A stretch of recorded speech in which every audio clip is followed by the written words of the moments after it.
Let's talk about how to deal with negativity. I think for a lot of business owners, this is a challenge in the internet age because you work so hard to create something. You work so hard to put out a message and to offer value for folks. And now more than ever, there are negative people who are out there who want to bring you down. And what I want you to know that I've learned about this is that no matter what you do today, really no matter what you do at any time in history, but especially today with social media and with everyone having a voice, there's nothing you're going to do where you're not going to attract people who are against you, who don't agree with you, or who just want to hate on you for no reason at all. You know, one of the things we've talked about here at Nomad Capitalist is in my lifetime, you've seen more and more countries ascend to create wealth for their people, create job opportunities, come onto the global scene where today you might hire someone to work for you in the Philippines or Serbia or Colombia that you wouldn't even think about that 10 or 20 or 30 years ago. And that means that you have more people in Western countries who have fewer opportunities in their own minds. They have to adapt, they have to change. They're not willing to do that in some cases. There are some people who have always had difficult times, who have anger, and they just want to hate on you.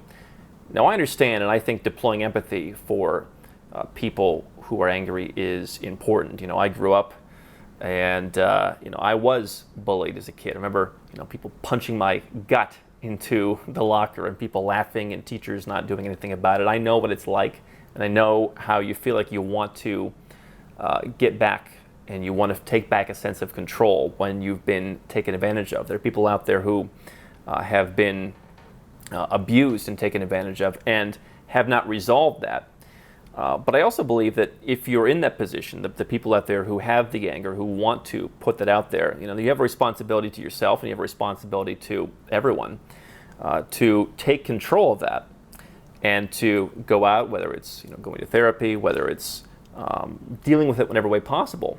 Not only to be happy yourself, but because we just don't need more negativity in the world. And so what I want to talk about is how I've dealt with negativity, because it's been difficult for me throughout my business journey. I remember early on, I felt that if someone said something negative against me, it must be true.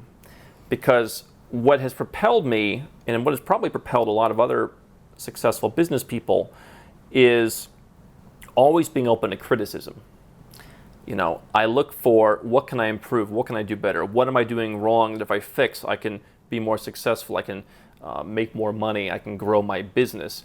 And I think while having that is very valuable, okay, and I think that more entrepreneurs starting out today need that. They need that sense of self-awareness. You don't want to take it to the point where somehow some idiot in a basement makes a comment against you and you take it to heart. When I started Nomad Capitalist, some of the entrenched forces in this business were coming out swinging at me full force.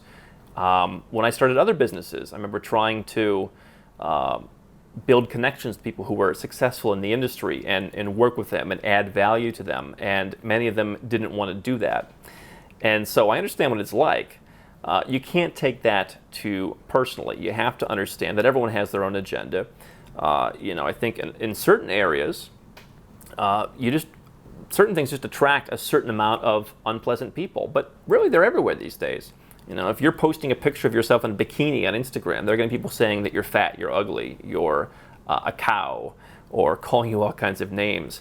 If you're creating something new, people are going to make fun of you.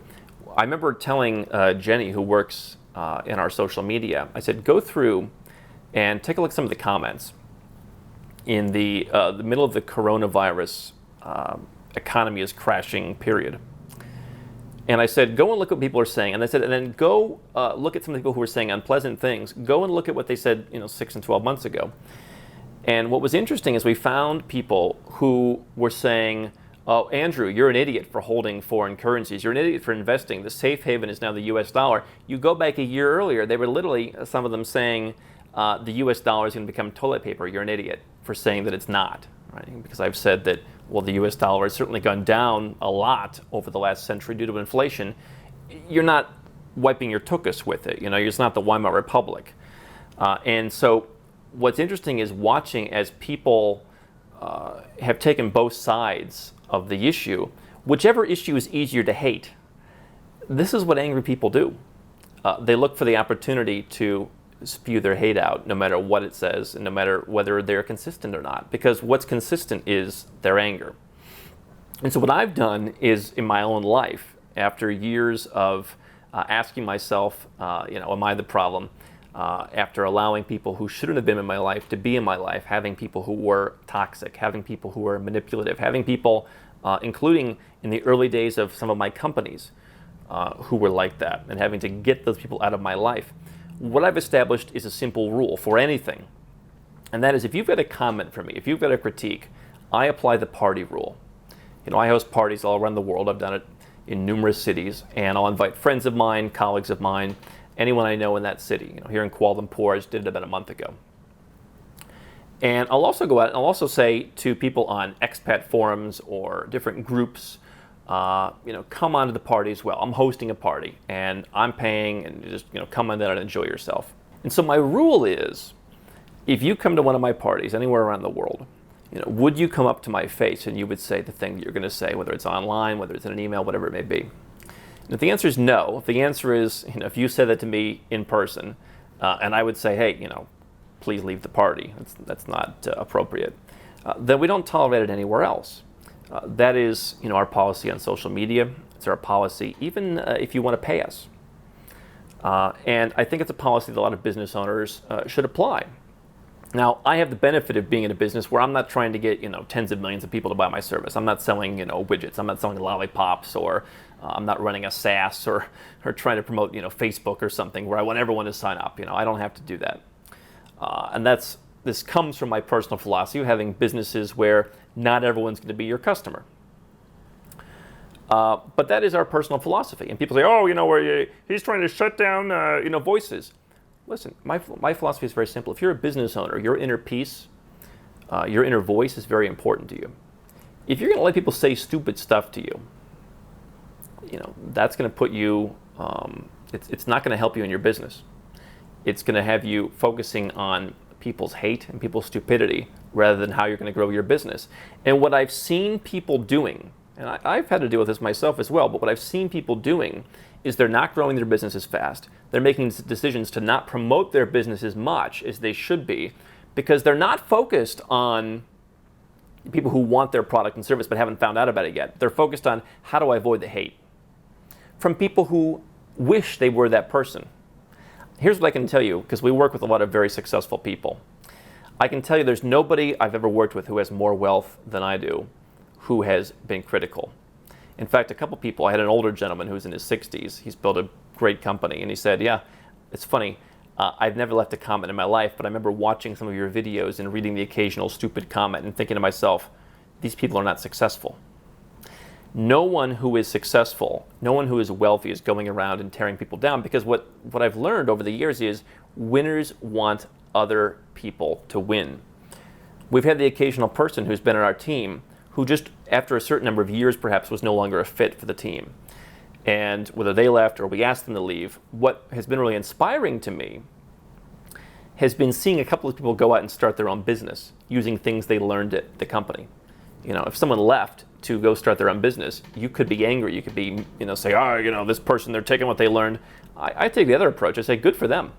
I say, I want them to win, because I'm secure enough in my own wins that I also want them to win. Winners want other people to win. Losers want other people to lose. And if you keep that in mind, I think you will focus more on how to grow your business, speaking to people who want to win.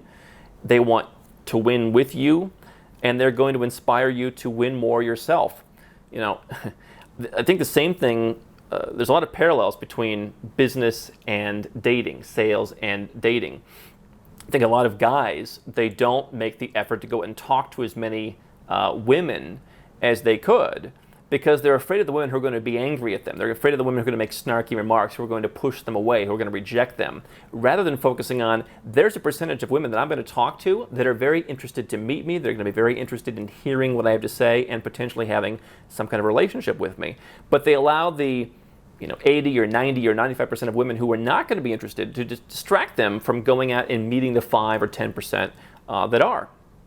And so really they're doing a disservice to those people, to those women in this case, who would like to potentially have a person like them in their life. And the same thing applies to business. If you're allowing people who are miserable because they never processed, what it was like to be, beaten up in school, and they're going to go out and take it out in the world, or, some girl dumped them and they're going to go out and take it out in the world, and they're going to be inconsistent even in their hate, as I found most of the haters are. If you're going to let that person hold you back from growing your business, you're not only doing yourself and your family and your team and your legacy a disservice, but you're doing those other people a disservice. You are doing the people who will never have the opportunity to connect with your brand, your vision, and your mission a disservice, because they will never find you. All because you're worried that some guy is going to make a snarky comment. We all get the snarky comments. We all get the hate. It's not because of anything that you're doing. But what I would suggest doing is applying my party rule. There's no difference if someone's being a jerk online. There's not like, oh, it's a separate thing now, other than they get to hide behind a picture of Winnie the Pooh and a fake name. But it's really no different. I don't even care if you want to pay us. This is what I've talked about, kind of the Western mentality, where it's like, oh, there's so much supply. Everyone will take my money all the time. Well, I'm not going to take your money if you're a jerk. Listen, I don't need $12,000 that badly that I'm going to deal with misery in my life, because what I've learned is, any little bit of misery and any little bit of negativity, of hatred in my life is going to distract me from making 100 times 12,000, right? There's many other things that we could apply that to in business, but that's the rule that I apply. I think it's a rule that a lot of people can apply. And again, you don't want to be so bogged down by tracking the negativity and trying to avoid it. One thing I've done is, so many people say, don't go into the comments section, don't read the hate mail, don't do this. I think you should read it for a certain period of time to make yourself immune to it, to make yourself feel okay about it, to know what's out there. Because if you just imagine there's hatred out there against you, but you never look at it, you're going to build it up as much bigger than it actually is.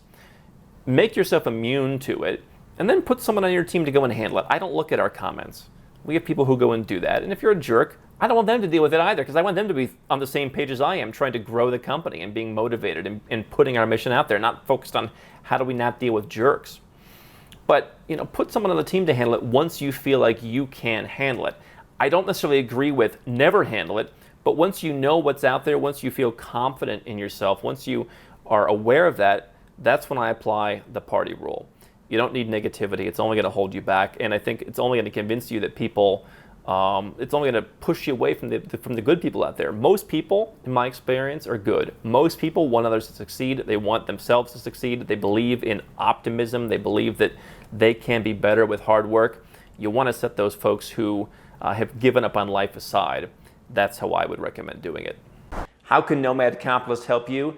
4 ways. Number 1, subscribe to our channel and click the notification bell to make sure you get our new video every day. Number 2, get a copy of Nomad Capitalist, the book. You'll learn a lot of my personal experiences over a dozen years of studying this stuff, as well as exactly some of the strategies that you can use to build your Nomad Capitalist plan. Number 3, if you're not sure where to start, but you want to come and learn from my team and I, you want to come and mingle with like-minded people, learn more about our live conference, Nomad Capitalist Live. It's coming up soon. And number 4, if you want some help right now because you've got a burning issue, you need something solved, you want to lower your taxes, get a second passport, or build the Nomad Capitalist lifestyle of your dreams, go to nomadcapitalist.com and click on Become a Client.